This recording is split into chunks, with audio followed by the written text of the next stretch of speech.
James Addie, the father that I knew, he was a good person. My dad and I, we shared our love of music together. My favorite days of the week was when he would take me to my music lessons. I would say I was a daddy's girl.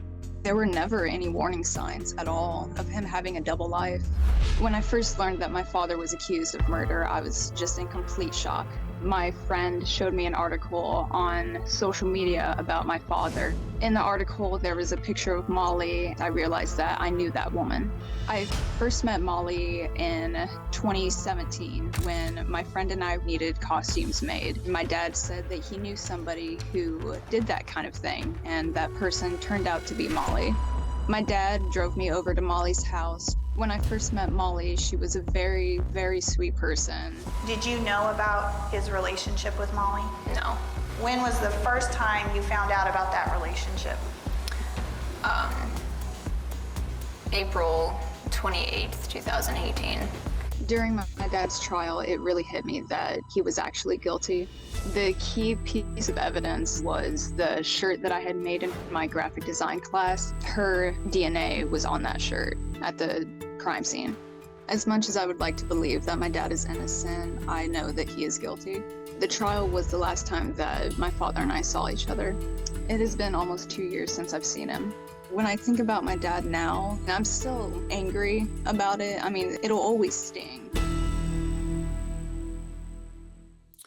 Well, Emma, thanks for being here and talking about this. Do you have mixed emotions?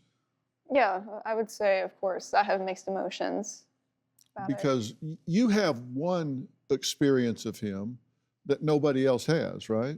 Right. Because to you, he was a loving father in many respects, correct? Yes, he was. You didn't experience him as a cold-blooded, psychopathic, lying, murdering individual. No, not at all. Not that man. And what was your experience of him? My experience of him was he was just a loving father. I mean, he was a great father to me. He always made sure I was taken care of. He's a person that I knew he would go rescue kittens, right? So he was that kind of person to me. Mm-hmm. What do you remember during the night of Molly Watson's murder? Your dad said he was going to a friend's house? Right. So I had gotten home at around maybe 6 p.m. that evening, and a little bit later he said that he was going to a friend's house. I heard him and Mom talking, and he left.